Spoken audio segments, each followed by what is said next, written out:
Yeah, so great to be here with you both. I just want to start by saying thanks, really, for an awesome Skimo World Cup season. Cam, it was great watching you and Team USA. And Katie, it was great listening to you and your voice, and Mireia Moreau, your commentating partner on the Skimo World Cup via ISMF. Listeners may have checked that out on YouTube. If you haven't, go back and check out these races, watch the highlights, or like I did, watch the full events. It was awesome, Katie, and you're truly a pro. And specifically, I want to say thanks for like getting me so pumped about the Olympic disciplines of the sprint and the mixed relay, which honestly, like I hadn't watched those very much up until this season. But I have to say the commentary that you're doing, combined with the great video and of course the athletes, like man, I'm so excited about it. So thanks a lot, and welcome to Skimo Gold. Thank you very much. Thanks for having me, and it's my pleasure. Yeah, excellent. There's that voice. It's so good to see your face as well because I'm used to hearing that voice. Maybe Katie, for those who aren't familiar, tell us about yourself professionally with the commentary, with the speaking, and also with your own personal interest in athletics, including skimo. Well, I'll try to keep it short because I'm now 11 years into commentating or working for the ISMF, which happened purely by accident. 2014, the World Cup came to Verbier, which is where I live. And at the time, I was working for the local tourist radio.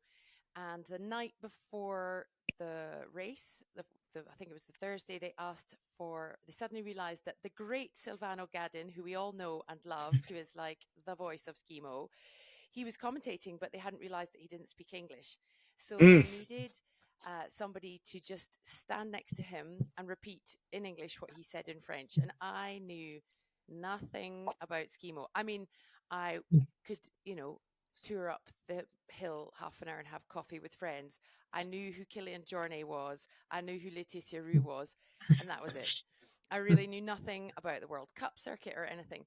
And my boss did the individual in Bruzon, which is behind me as we speak, but he couldn't do the vertical on the second day. So I traipsed up there, just absolutely terrified, and up to Verbier and got so excited about it. It was unbelievably exciting. I don't know if you have seen or remember the race where it was Kilian Jornet and Matteo Giacomo coming up the hill together, and the helicopter managed to blow Kilian's ski off, and he ran the last part, and they both collapsed across the line, and it was just unbearably exciting, and everybody was going crazy, and I had no idea what was going on, but apparently apparently I managed to do a really good job. And when the World Championships came back in 2015, they asked me to come and do the whole week. And I had the greatest opportunity to just spend the whole week learning from Silvano. He really has been the font of all knowledge for me, certainly at the beginning. And he taught me everything about that. And we did the whole week, every single race. And my kids were quite little at the time. And I was thinking, oh, this is fun. Maybe when Skimo comes to Verbier again, I'll maybe do this again. Great week, good fun, no voice left, having a lovely time. Had a great closing ceremony sitting with the American team. Actually, they were on good form. Many of the Crested Butte residents. Oh, we Um, sent some characters to the team that year. yeah, you did, and I had a really great time. Anyway, as we were leaving, the Andorran president, the late Jaume Esteve, um, said to me, "Do you think you could come to Andorra and do this for us? Because we do a World Cup every year." And suddenly I thought, I, me, I could do this, sure. And so I followed up with him, and then for a few years, I just basically every time the calendar was announced, I contacted all the organizers because in those days it was decentralized, and I contacted all the LOCs and said hello. I got more work from the French speakers for obvious reasons than I did from the others, but I've done, I think, 8 in Andorra. We they had such, oh, they really were quite pioneering, the Andorrans. We did the first ever live broadcasting of a Skimo race in Andorra, Mm. me watching a laptop screen on the side of a mountain while also calling the race. So it was crazy town. But anyway, I digress. And it really just went from there. And then a few years later, the ISMF asked me to be one of two official race announcers alongside Christine, and we split the races. And then when the streaming service was launched in 2021, they asked me to come across as the commentator. And that's a very long story. In fact, that's the short version, but there you go. Yeah. Oh man. What a story, Katie. And tell us previous to that, so you said you were doing radio, were you also doing sports commentary of any type? No, not none whatsoever. I was absolutely brand spanking new. I'd had 10 years in corporate event management, and we moved here when my son was 18 months old. I was 5 months pregnant with my daughter. You can ask anybody who knew me before about my late 30s, and I was the least sporty person on the planet. I could ride a horse and I could ski, and I spent my childhood curling, of all sports, but I'm Scottish, so it's not necessarily a massive leap. um, but I hated getting out of breath. I hated being sweaty. I hated it. Ugh. And I married the sportiest man you could ever imagine. And it took some years for me to sort of go, oh, this could be quite interesting. But anyway, no, to answer your question, no, the first time I did anything like this was race commentating for the World Cup in Verbier, just standing next to Silvano and having to manage the press conference at the end because he didn't speak any English and it was a mixture of people. And I was interviewing Laetitia Roux, Maud Matisse, Victoria Kreutzer, all these like incredible women. And I was just going, I don't know what's going on. I don't know who you are. So no, I had zero sporting background really to speak of at all.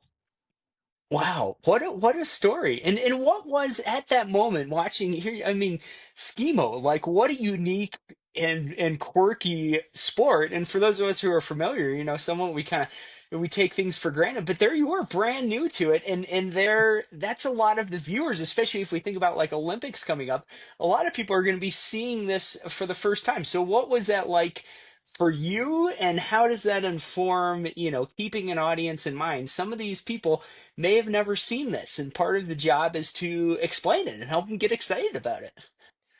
Could we pause for 1 second? I'm so sorry. My daughter's trying to call me from school, and Yeah, Yeah, I'm gonna go have to go ahead, just. get it. Yep, I'm yeah, so that sorry. I comes mean, you can first. edit this, can't you? we Yeah. have Sorry. we have good editing on the So back end. sorry. Anyway, I've got rid of her. Um. Oh, Okay, okay. you could you Yes. could you could hit No. mute No. and No. No. take No. the It's call if fine. you It's want. fine. It's fine. I'll call her later. Um. So the answer is, you asked me. Yes, I actually think that that's a big bit of an advantage for me because I remember very clearly not knowing anything about Skimo. And so I think I do quite a good job. I certainly try really hard to do a good job on trying to explain. But there's quite a fine line now because it's obviously building an audience. The people that watch, you don't want to treat them like complete idiots, but you've also got to bring the newbies in with you. And I think the more you get into it, the more you can forget what you didn't know Mm. before. Mm. But it is quite, well, you tell me, do I manage to do that? I like to think I do, because I remember thinking, what is a transition? What is a kick turn? What is a this? Yeah, I think Absolutely. so. And Yeah. And then yeah, Yeah, and because so I it's remember that. it's so fun. Go on, go on. It's when you're watching the broadcast, Katie, it's so fun to hear like yeah, there's an explanation of okay, and these athletes need to be coordinated enough to put their skins on after their heart rate's at 200 and they've skied down this slope and like you're explaining the challenges of the sport and then also adding color to and this athlete in their like summertime works as a canyoneering guide and this I young knew you were athlete going to has say always that. had yeah, and Just this for young athlete rehearsals, will I has always say that? Yeah.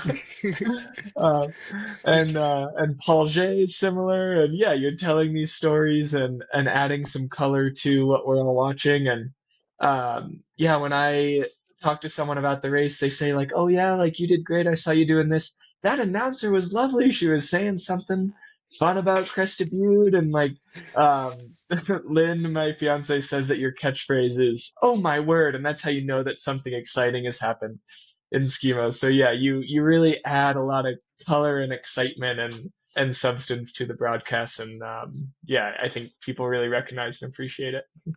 Thank you. Well, I say oh my word because I am a prolific swearer. And so I have to actually, in my real life, I swear too much. So I have to say oh my word because that stops me saying I what is love it. actually on the tip of my tongue. So there Yeah. you go. Trade secret. Love it, love it. I'll never hear it the same way again. No. I'll always be translating in the back of my mind. Yeah. Nice. Lower level question, Katie, during the World Cup events, are you on site? Are you doing this from a remote studio? Are you doing it from home? If you are on site, are you interfacing directly with athletes like Cam before and after, kind of getting the scoop, getting the background? How does that all work out? Well, for the first 2 seasons, I was on site at every event all season, and it was absolutely exhausting. I don't know how you managed to do it as athletes because I was exhausted just as the commentator. All the traveling, all the packing of bags, unpacking of bags. My kids, I have 2 kids, and so just trying to manage all that. Um, and so the advantage to that was, like you say, I was getting to see people actually physically on the start line or afterwards or in the hotels, find out how they were, hear the news, and see all my colleagues, Christine and all the ISMF and the referees and coaches and people that I consider to be, not just colleagues but friends, a lot of them. Um, but then this is the second season I have commentated remotely. And so I am at home with the most extraordinary setup that I've been provided with. It's like Zoom for commentators, and it's the quality is excellent. And it's the only sort of minor disadvantage. Well, the two disadvantages for me are the one, I don't get to see everybody, and I don't miss the travel, but I do miss the people Mm, enormously. And the other thing is that I don't have a director in my ear anymore, which takes a little bit more of a challenge. It's a little bit more challenging for me to make sure I'm on time and I'm following. Sometimes for the sprint, the running order, as you can imagine, is eye-poppingly complicated. um, but that's yeah, that's a disadvantage. But in terms of the actual commentating itself, it makes no difference because even when I was on site, I was stuck in a booth well, a booth would have been nice. I was sometimes in a ski room. I've been in an attic. I've been in somebody's office. I've been in places where they've had to open a trap door and put me up a ladder. So I never see the field of play anyway. So mm, from that perspective, it makes absolutely zero difference. And not this season being the season before the first race, I was actually in Revelstoke in Canada commentating because I was working for another client. I was commentating at 1 o'clock in the morning, Canadian time, for the ISMF, and then getting up and working for my client during the day. So that was a bit of a bonkers, but I was suffering from jet lag, so actually it didn't bother me in the end, as it turned out. mm. And Katie, I think the last 2 years have been even an improvement in the product because I think you can tell that you're able to focus on more things as well. Like it seems like you have multiple screens going up, and the way you're speaking, you either have a computer for a brain, which might also be true, or you also have people's schema stats profile open and their and the start list and this and that. Like you clearly have a really good setup to be able to add all these bits of color and knowledge to the sport. And then we miss seeing you at the races, but to your credit as well, I know that you're WhatsApping all the athletes like, hey, so remind me over the summer, like what was your training like? You did have an injury, and oh, so and so got married, and you're kind of switching from focusing on this discipline to this discipline, and so you're doing your research. as well, and it goes noticed. So yeah, I think it's been a great product the last few years. Thank you. I mean, it's partly, yes, I do have a good setup at home. I have multiple screens. I wouldn't necessarily say I have more information in front of me, but I am more capable of managing it. And I kind of liken it to, well, you can liken it to Skimo in a way. You know, when you first start any sport, there's so much going on that you can't think of all the things at once. You can't you have to sort of narrow your focus a lot, and then eventually you get used to this, that something becomes automatic pilot, and then you can start to think about the next thing, or this other part of your body is doing this, and do you know what I mean? You've got that sort of, so Mhm. you can slightly relax your focus, which means you can see different. I'm doing this because this is where I sit when I'm commentating, so I'm looking at my screens, and I have them all. Every single event I have each screen set up exactly the same way. So I know where to look for the timings. I know where to look for my intro doc. I know where my running order is.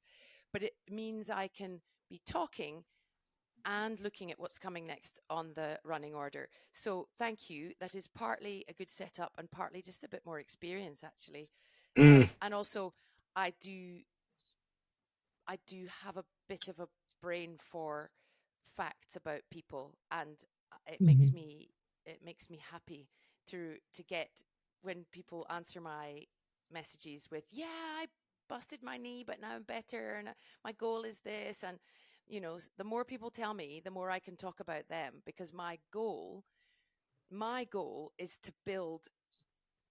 I mean, heroes is a bit strong, but it's to build personalities. It's to build people towards the Olympics, so that when it comes, you're already rooting for this person because they got married last year, that they've just recovered from a busted knee, and that they scraped into this because blah, whatever, or they've had a clean sweep of whatever it might be, that you're already rooting for them, even if you're not from their country. mm.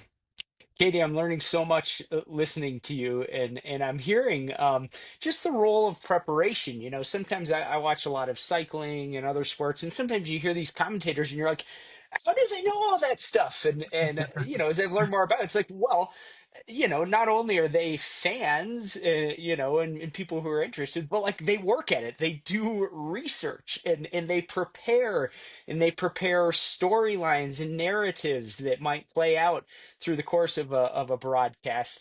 If you were to, try to quantify that, Katie, like if we have, whatever, a two hour live stream of a sprint race, I mean, how much prep has gone into that, or can you even think about it because it's just little touch points year round on the calendar, being in touch with athletes like Cam, which is research, but I'm also getting the feeling like it's authentic. You're just, you're someone who cares. Like you want to help these people and you want to be friends.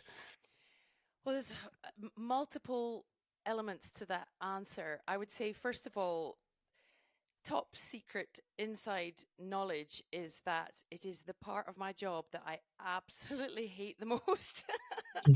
And I don't mean the contacting the athletes. I don't. I love that. That's a genuine interest. That part is absolutely from the heart. But the sitting down and prepping my running order and making sure I know what I'm supposed to be saying at a certain point, and having different intros, and um, checking my start lists to see who's been doing, because all of that's done by hand. Every single time I get a start list, I prep by hand the last, however many races of this kind that they've done. I have to, if people change, it's very annoying for me when people change their mixed relay partner, because then my whole system has to get changed. And I'm like, how many times have they raced together? Who did she race with before? When did they win? So, I mean, I'm being slightly dramatic when I say I hate it. I don't hate it, but it's not something I really enjoy. And you touched on a good thing there when you said touch points. It is something I should do more of. I tend to be a sort of oh God, the season's finished, right? That's fine. And then, like in about October, November, I think, oh, how does this work again? So it is actually one of my goals for this year, is to be just a little bit more consistent with that. I have a friend who is a very successful French tennis commentator, and he says he spends an hour every single day scouring the websites for tennis players and all their updates and stuff. And so I'm inspired to be a bit better with that. In terms of, um, you know, I said there, we talked about, being a sports fan and commentators. Sort of two things to that. One, I listen to the Olympics and any sports I can with a very different ear to most people. I'm always Mm. interested in the sports. Like, our television is on from morning till night during the Olympics. It's the only time it's allowed in our house. It's like I move a television into the kitchen and it goes on in the morning and it goes off when we go to bed. I am I obsessed. love it. Always have been. But I now listen with a commentator's ear. I think, oh, I wonder, is that spontaneous? Did they write that down? Were they prepared for that? How did they handle that difficult situation? How did they know what was going to happen? Or, for example, the other day I was watching the boat race. I don't know if you're familiar, but the Oxford-Cambridge boat race, which is a bit of a thing, and start was delayed by 7 minutes. And Andrew Cotter, who is, in my opinion, one of the best commentators in the world, um, I could hear him. I could hear him thinking, oh my Lord, what's in my notes that I can talk about now that I'm not going to repeat? I could hear him thinking, and I was thinking, how would I deal with that? Da, da, da, da, da, da. And then the last thing I wanted to say on that was, sorry, I'm banging on here, but, I once I did like one of these online courses. There are few and far between, but it said a sports commentator must have a lifelong love of sport. Mm. And that is absolute twaddle. I mean, that I've proved that that is not true. It's not true. I now have a love of sport, but I have always had a love of storytelling. I've had a love of, I've always had a bit of a love for a microphone, let's be honest. And I have sort of found my kind of strength, I guess, or my niche is niche sports. So I do skimo, I do trail running, I do desert rally racing, I've just done ski orienteering for the university games, the FISU games, and that's exciting for me.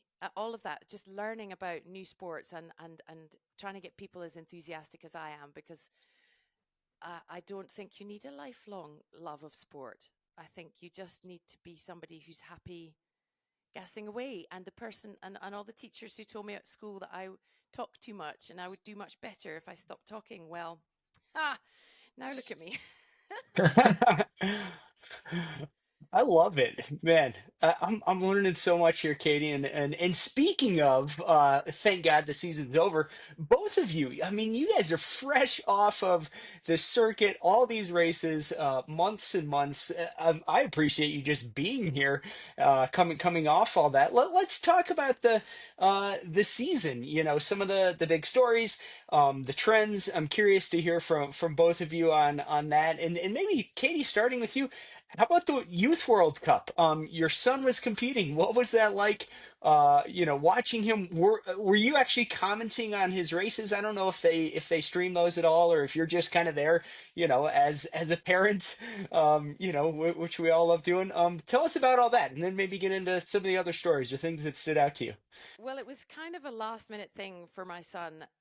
He's at school here in Switzerland, and he's starting to get very good at his running, and he Mm, hadn't really done much skimo at all.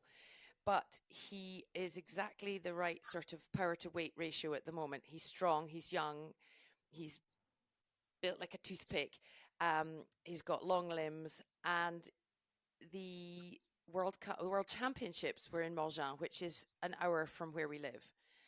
mm, And we said to the school, look, there's an opportunity. Actually, that's not true. It came up that somebody wanted to do the Pyramenta Jeune with him. So the British Mountaineering Council, which is the British Federation, got him his license and so on. And once we had that, we thought, well, he's got it. What else could he do? Pyramenta Jeune, unfortunately, he couldn't do in the end for a long and boring story.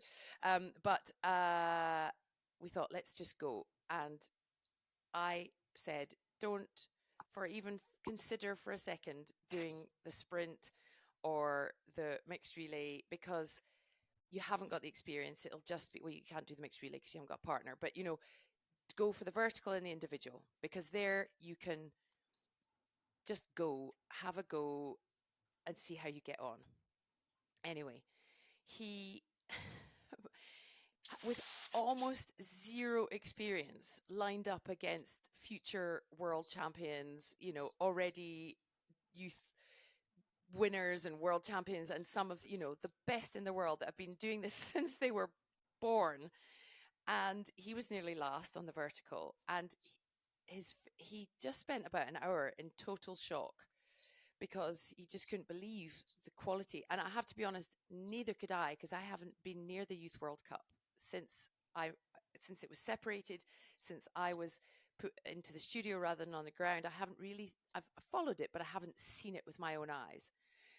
And there's a very long way around saying that the quality is extraordinary. I mean, I'm just blown away. And I'm so excited because we then went on to do the final Youth World Cup in Puy-Saint-Vincent in France. Me and him away for the weekend. I tell you, I'd commentate 100 days a year rather than be the mother of a Skimo athlete or any athlete. It was so stressful. Like suddenly thinking, oh my gosh, we haven't got enough skins and these skins are wet. Now what do we do? Thankfully, I know enough people. So the Austrian coach grabbed a set of skins for me and went, here. Anyway, my point is that it was such a privilege to see these young athletes racing with, such professionalism. It's like a different league to what it used to be. And what's really exciting for me, and while I love the sort of the grassroots, is for want of a better word, the sort of old countries, if you like, because they've set the pace, they've set the standards for years, they've dragged everybody forward with them, the France, Switzerland, Italy, notably, they have really upped the game for everybody, and they, for a very long time to come, will remain the legends of the sport, as in we all know who they are. They've all made my job unbelievably exciting over the years. But what is so brilliant is that the podiums on the Youth World Cup are not exclusively those three, plus Spain and Austria and a couple. It's so wide now. It's so widespread, and not even the podiums, but the following, the top 10. It's just, I love it. And there's a little part of me, if I'm being perfectly honest, that goes, oh, it's all changing. It's difficult. Change is difficult. But 99% of me thinks, how absolutely brilliant. What are some of the countries you're seeing breaking through in those Youth World Cup results, Catie, that maybe surprised you, or just, yes, again, we're different. Watching most of the adult races, I thought, like, how does anyone who is not those, like you said, those main powerhouses, how do they get there? And maybe that's the answer, is like the next generation has to come do it.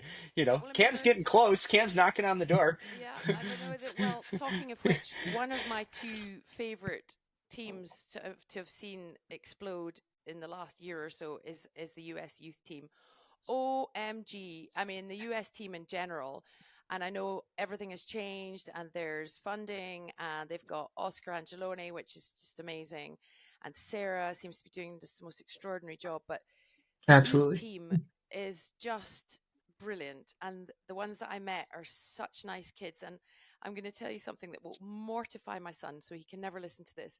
But he was so thrilled that Griffin Briley came up to him and wished him good luck and cheered him on his vertical race in Puy-Saint-Vincent, and then followed him on Instagram. And it's just so amazing, because here's this, there's only 2-3 years between them in age, and yet he's just so beside himself. He's like, oh my gosh, he's the GOAT.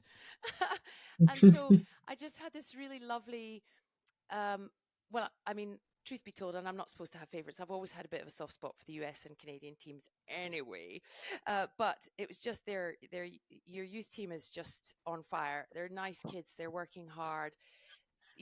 They rocked up to my son. One of them afterwards has said, and I'm going to do my really worst American accent, but they're like, "Oh my God, Tristan, how come you're such a good skier?" And he just lit up because he's not got transition practice. He's, not got the gliding and stuff, but he can really ski.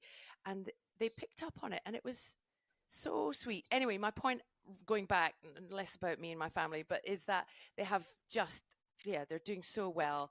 And it's just great to see. And of course, the other team is the Chinese. There's no getting away from it. They are, I mean, at that Youth World Cup, they won, I think in the vertical race, the day I was there, they won all 4 categories, both U18s, both U20s, significantly. And the senior Chinese are doing well, but I think they're the generation too soon, if that makes sense. And obviously they will qualify for next year because of the continental quota and all the things. And they have done well. But I think in 4 years' time, the podiums are going to look so different. I think those two teams are really, amongst others. Like there was a Bulgarian girl who I think was doing really well. There's the Slovenian juniors. Can't remember. Uh, Anyway, there's a lot that are. Is it the Slovenians?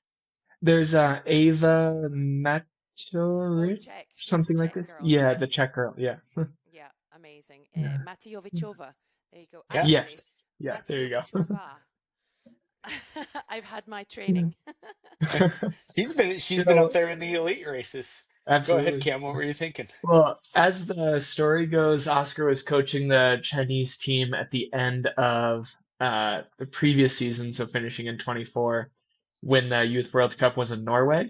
And somehow all the US juniors had corralled him and were putting glitter on his face, or I don't know like how this whole story got set up. But apparently he just had so much fun, like meeting all these juniors that then when the opportunity came up, that's a big part of why he was open to coming over and coaching the US, which was obviously a huge change for him. And so that same attitude of fun and openness and being friendly is what got us our favorite coach, Oscar. And Mm. yeah, I was about to say the same about the Chinese, and it's funny we say like, oh, and the seniors are doing great, but they're not quite there. Well, the seniors are 20 and 21 instead of 17 and 18 and 19, and they're finishing in the top five of the relay sometimes, and they're yeah, having these amazing performances. So I think the Chinese team has a really bright future because they're seniors that are leading the charge and competing with Italy and competing with Austria are just a couple months too old to be racing as juniors. So yeah, it's really exciting to see what they're doing as well. Yeah. Mm. What about other stories from the elite field from either of you this year? Obvious ones to me on the women's side, Emily Harrop dominating the Olympic disciplines, or at least top of the standings for sure in both the sprint and the mixed relay. And then on the men's side, maybe the most dominant single athlete, Remy Bonnet, winning the verticals in the individual races, but those, of course, are not Olympic disciplines, which I think is kind of an interesting take. What stands out to either of you on either of those stories or other ones? Well, I mean, Emily Harrop, I mean, it may be obvious in my commentary, but I've run out of words of ways of describing, because when I first started doing this, the streaming, it was only 2021, and I was calling her Emily Harrop, thinking, I'm pretty sure that's not an actual French name. Like, nobody knew who she was. She Yep. sort of had an okay season, a couple of podiums, but, was a kind, and then she just came back in 2022. I mean, maybe I'm getting my years wrong, but she just seemed to like, she got this opportunity to be in the Armée des Champions, the French army set up, which I think across Europe is such an extraordinary opportunity for athletes to be able to join army or police and have the professional backup. And she just went from strength to strength. And I remember so clearly the first time she was on a podium It was an individual race, and she was third behind Axel Gachet-Molleret and Tove Alexanderson. And she was just beside herself. She said, I can't believe it. I can't believe it.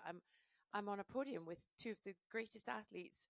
And this is, and now, and I've said it a couple of times in my commentary, what I find so lovely about her is that she has got to where she is, but she's bringing all the women. The French women are just so strong. The density in their grouping there, it's going to be a nightmare to choose who's going to the Olympics for them, because it's so they're so talented, and I feel like she really, from what I can see, obviously I don't know, I'm not in there, but from what I see, she is so supportive, and she's now, I think it looks to me like she's sort of accepted that she is the person that they can look up to, the younger Mm. athletes and so on. Where as only a few seasons ago, she was like, oh, look at me. Oh my God, I can't believe it. So yeah, I think that's amazing. I think you can't mention the women without talking about Axel Gachet-Molleret, not on Olympic disciplines, but I don't know if any of you saw that thing that was screenshotted the other day. Every single race apart from one, she won every race she entered this year.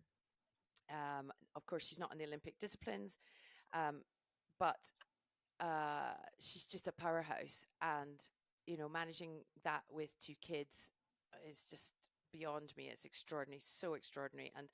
Mm. And to still be so far ahead. And the men, I feel like I'm only talking about France, but the men, well, yes, there's Rémi Bonnet, not French, obviously. And again,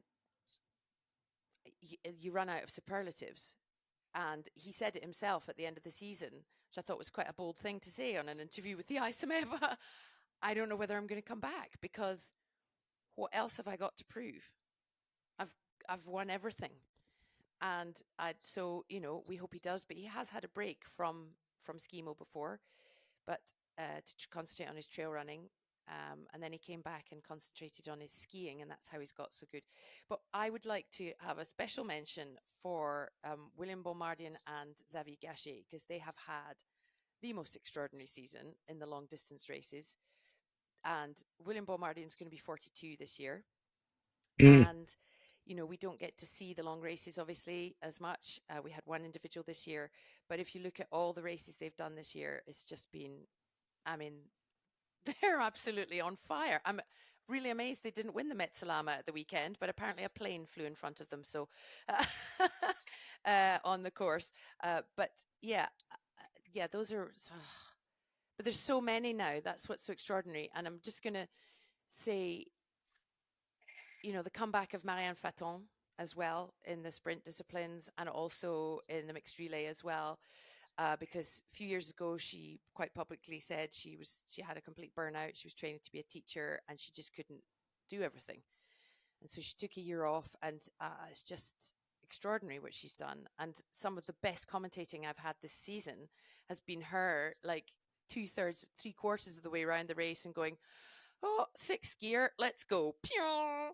And she's just, really, really extraordinary. Yeah, there's so many. There's just too many. I love it. All of them. Cam, who have your highlights been this year? You've beaten me to the punch with the French women because my sort of narrative that I'll remember from the season is not the dominance of Emily, it's the dominance of Emily and Axel together, because combined they won every race there was except for a world-class athlete Tove coming in and winning the Schladming vertical when Axel was at Pyramenta, and then having just an amazing day at the World Championships individual. So when you take away Tove, who's an amazing athlete and had two amazing days, Emily and Axel together won all there is to win, polished off Oh, with the Mezzalama I this need to past correct weekend. you, because Emily still hasn't won a sprint world championship. Right. Yep. Marianne Faton. So Marianne and Yeah. Tove, take them aside, and you're absolutely right. They completely nailed everything. Yeah, amazing. And of course, maybe I have a bias for the Arrachois because I think the same thing with William and Xavier. And I mean their passion and what they love to do is racing the grand courses, and of course Pyramenta, but also the Belletoises and Mesolamas of the world, and they yeah, raced where their heart was and where the place that they live lends them to train for, living in Irish. And so yeah, it was really cool to see their performances in the long races as well, and that existing alongside the excitement with the sprint and relay, and we can see the amazing things that Oriol and Anna and the Austrian team and the Italian team and the French team and the Swiss teams in the relay and sprint are performing, and alongside that there's still the spirit of people training for and racing for grand courses, and everyone having success in different pathways. So yeah, that stuck out to me. And then you can't forget the Austrians either, right? With, of course, um everyone, because of the color you were adding to a lot of the broadcasts, everyone was rooting for Paul Verbniak to break through and get his podium after how many chocolate medals. He must have a suitcase full of chocolate somewhere after I this know. season. But him and Joanna in the relay, and then a lot of their teammates too, are so focused um, on performance and doing their best, and um, they're just a really cool team that I think punches above their weight and holds their own against these big nations and big federations, and they're an easy team to root for as well. And Emma Cook Clark from Canada, of course, I think everyone can always get excited about a breakthrough story. Like we have the comeback stories of Marianne and Matteo Idolin, and then we also have the breakthrough stories of someone like Emma, and I think that's easy to root for, of just a machine of an athlete that the first time I met her was at the North American Championships, and I had finished the vertical and I was watching the next few finishers come in, and I see this girl running up and she's kind of doing a little bit of a clunky jog on a flat part coming into the finish, and she just shouts out to me with enough like breath and oxygen to say so, like, "How do you do this? How do you climb?" I was like, "Who is this girl that I believe won the race and then went on to maybe win some of the other disciplines?" And then that was 2022, and then now in 2025 she's sprinting in the semifinals alongside the best athletes. And I remember watching her come through the Val Martello relay stride for stride with Emily Harope, and I'm like, who is this girl and where did she come from? And I think that's yeah, an exciting storyline to follow as well. And gosh, there's so many other just breakthroughs that we saw through this season, but yeah, those are some of the ones that stick out to me. Yeah, I mean, I don't know you've had him on the show, but Max Trion is always a favorite for Oh, me of to course. watch and commentate on because and the thing I've seen, there was quite a theme with quite a lot of people this year. Quite a lot of athletes did not have great starts to their season. So Max Trion, not the start he would have wanted. Alba Di Silvestro, not the start she would have wanted. Mariana Jegorchikova, and then just to watch them sort of not lose faith. I mean, not lose faith. Keep going. It's like sort of a giant version of the sprint where it's not over till it's over, and just to see them getting stronger and stronger. And I love all of that. And you were talking about the Austrians. The Austrian youth is actually one of the other, I would say, ones to look out for. Silvano Wolf is absolutely on fire. They've got a really strong, because they're a small team. The senior team is reasonably small, but I feel like there's a bit of weight coming from behind with the youth. And you talk about breakthrough. There's so many amazing young athletes who have come into the under 23s this year. Margot Ravinel, just, oh my word, absolutely on fire. Loic Dubois in the Swiss team. Mm. John Kissler, extraordinary. I think he was in pretty much every final uh, of the season. And just, I love seeing that. I love, because not that I know personally, but I know from watching and commentating on that the switch from under 20s to under 23s is a big leap. It can be a really big leap psychologically. You're racing against the Michele Boscaccis of the world and the Axel Gachet-Mollares and the people that you've maybe spent your entire childhood going, Mm. you know, and it doesn't always go as planned. We've seen people who've been insanely good juniors and they've just not quite, found their groove till a bit later. And I think some of these juniors, and I think it just goes to show that there's much more prep behind the scenes now, not just physically, but prepping them psychologically, mentally, dealing with the travel. A lot of these youngsters are university, and I learned by doing the FISU games this year that some of these universities give them the whole winter off, and then they start again from Easter through to Christmas or whatever, and they work because they're in a sport program or whatever. And I'd like to think, I wouldn't say that there's proof to it, but I'd like to think that that gives them a little bit more maturity and ability to handle the leap to the elites.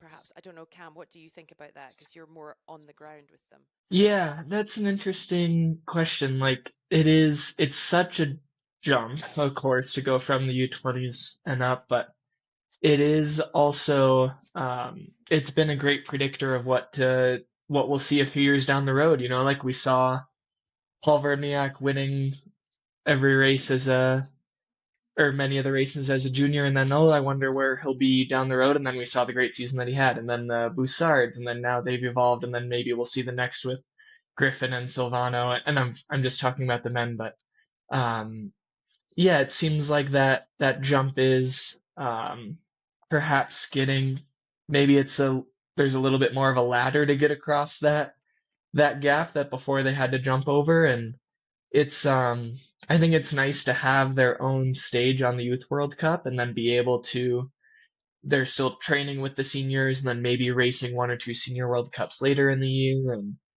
um yeah, it's an interesting topic. I'm not sure. But yeah, maybe that maturity component has something to do with it, and like just what what an experience to be able to do that while they're going through their studies too. So Yeah.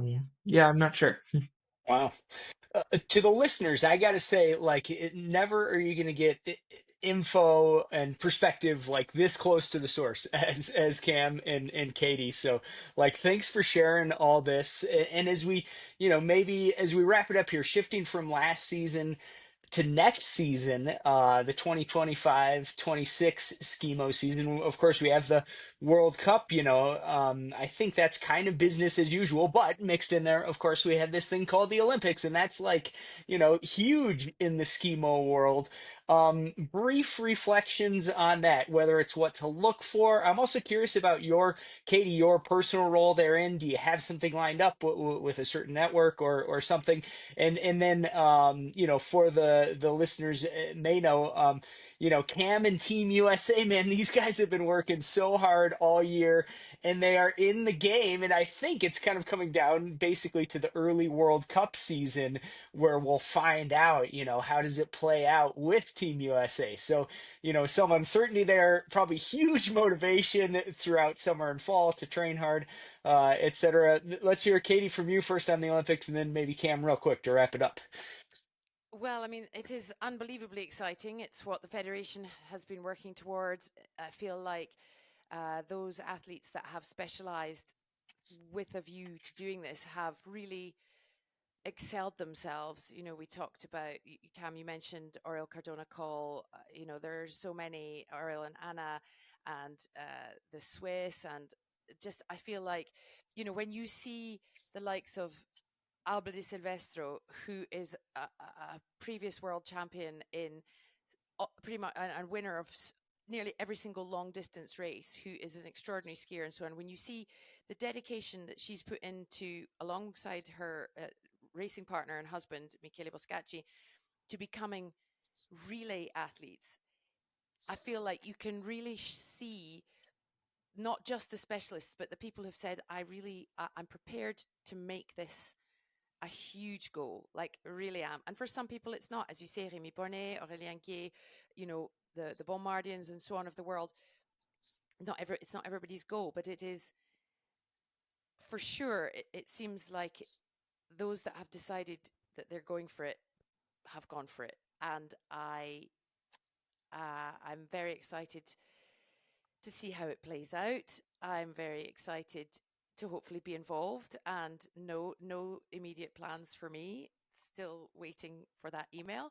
Uh, and yeah, it will come down to the beginning of the season. Cam, I'd be interested to hear what you think about. So, you saying you're on the edge or on the bubble, I think you call it, of qualifying as a team. How do you feel like it will go for the rest of the season if there for those that don't qualify? Because it's sort of been everything. Yes, there's the World Cup. Yes, we've had the World Championships. Next year there's the European Championships. I assume, I haven't heard otherwise, but how will it feel for those that they're sitting in that kind of we might and we might not if they don't? Yeah, there's a lot of teams and athletes in very different positions, right? So there's teams and athletes right on the bubble with they're trying to jump up a spot in the sprint ranking or jump up a spot in the relay ranking. Like there's the US and Canada competing in the relay, there's Poland and Sweden competing in the relay, and then same thing with those fifth and sixth sprint spots. And so there's teams and athletes that's their everything. And then there's also teams like Switzerland that have a handful of amazing, like say the Swiss men and the French women, I think are in a similar position of which sprinter do you take because you have multiple ones that can win a race and multiple ones that can podium. And so, like, how are they going to select their teams and are they going to pick now? Like, for example, I know the French were hoping to have that sorted out over the summer because they don't want athletes to be peaking for December. They want to stay focused on Mm. February because, like, from one perspective, you might say, like, oh, Emily and Thibaut and Oriel and Anna have it easy because they sort of quote unquote know they're in, but they aren't just trying to be there, they're trying to compete once they are there. And so we have different kinds of pressure at different times based on what people's position and goals are. But to answer your question about how things will shift after December is at this point we've had 6 of the 7 relays and maybe 8 of the 9 sprints that will count towards qualification. So there's a fairly clear picture of how realistic making that jump in or out is for teams and athletes. And so some might sort of be making that switch over the summer, and then some like us are not. We're all in on December and keeping our dream alive, but then half of those teams and athletes it'll work out for and half it won't. And so I think there'll be this big shift over the holiday period of refocusing on the rest of the World Cup season and changing goals. But what I expect personally and what I think will happen to a lot of people in that position is we'll find that this journey of trying to qualify had this objective goal of racing in Bormio, but the racing in Bormio all combined, when you stick it all together, will be about an hour of the season. And there's a whole lot more skiing to do and training to do and racing to do. And so I think everyone wants that objective goal of making it to that stage. And if you do, that'll be amazing. And if you don't, I hope that people will have appreciated what that journey brought them and how it made them go all in on their dreams. And then they're going to take that holiday period and take that fitness and skill and growth and experience that they've had on that journey and do something else exciting with it. So, yeah, it's a really exciting season coming up because there's going to be all kinds of there's going to be new breakthroughs, there's going to be new disappointments that turn into other kinds of breakthroughs, and yeah, it's going to be a really exciting start, middle, and then I expect finish to the season coming up. Mm. Wow, Cam, wisdom and perspective right there. And listeners, if you haven't, check out a podcast that Cam and I did with Tim DeBoom, who is now a Skimo coach, but also a legendary triathlete. And Tim tells great stories about how in 2000, when triathlon was coming into the Olympics, that was his goal. He wanted to qualify. He didn't. And he kind of, switched focus and won the Ironman twice, which was, pretty cool as well. So, wrapping it up, Catie, final thoughts, other things you want the Schemo audience to know, places to follow you and your work. What have we missed? Well, I mean, I could have talked about every single athlete I have commentated on all winter, I will put out a call for help. Here, how's that? It Mm, is so useful for me, as I said earlier, when I know stuff about people. And obviously, I mean only stuff that you're happy for me to broadcast to millions of people, because that's how many are watching, by the way, just so you know. No, I'm joking. Uh, we hope for millions of billions. people, billions indeed. Um, it just helps me with the stories and the chat and nothing makes me feel more terrible than somebody lining up in a sprint lineup and I say, Marianne Faton, former world champion, current this, Marianne Yaguchikova, la la la la la, so and so, blah blah blah, won all these races, and this person, and I go, I don't really know anything about them. Like I can tell you their race wins or whatever, but I don't have anything. Like I don't have anything. Mm. Mhm. So anything you want to share with me, my Instagram is at Catie Friend, at CATIE. I'm sure you'll see it in the show notes. It makes my job easier, quite frankly. But it also gives me the opportunity to, as I said before, build stories around athletes. Even though it doesn't matter, those that are going to the Olympics, those are not that are going not going to the Olympics. I will hopefully still be commentating regardless. um, and just, yeah, a big thank you actually to all the athletes because I can see how hard everyone has worked this season. It gives me the most extraordinary joy and pleasure to watch and see people, as you say, the breakthroughs, the comebacks, the heartache and the at the end of races. All of it is just, it's like, I don't know, feeds my soul is a little bit of a cheesy way of putting it, but it really does. And I am so grateful. And to all the coaches who make it possible as well. So it sounds like an Oscar speech now. And and please, may I just also say thank you to Mireia Miro, who has been the Of course. most excellent co-commentator this year because it took me a little while to get used to having somebody next to me. I had occasionally had David Emagnini, Max Trion, Paul Verbniak, a few others come in with me. Um, but really having somebody with that level of knowledge and she does it not in her native language, which is amazing. So massive thanks to her because she has made, I think part of the improvement that you were talking about earlier, a large part of that is having her there with me. Mm. I'm done. You guys have been a great team for sure. And again, listeners, ISMF on YouTube. You'll find these videos. You can find highlights. You can watch the full. I mean, I watch these things when I'm riding the bike trainer, and I'm like, yes, I got 2 hours of Skimo to watch here. So even if it's summer, you'll like this stuff. Watch it with your kids. There's nothing cooler for kids to watch. Cam, final thoughts. Oh, I want to say thanks so much to you guys, and also remind the athletes send information to Katie, but also try not to change her helmet color too often. I know she doesn't love when we do Yeah. So stressful, so stressful. Or your uniforms, just don't bother changing uniforms that. ever. Yeah. Once you Helmets are key for spectators too. once you establish like you're Tebow and you wear a French uniform and your helmet's yellow, just don't change it after that. Yellow Just helmet. Yep. cheers. Well, Yeah. he changed his skis from yellow to red, and I was like, "What? Who's that?" Yeah. No, that is a very good point, Cam. Indeed. Yeah. Excellent. Well, thanks again to both of you. I've thoroughly enjoyed this. Katie, I have learned so much. So thanks for sharing. Thanks for your time. And look forward to catching you both next time. Thank you so much to both of you for having me. What an absolute pleasure.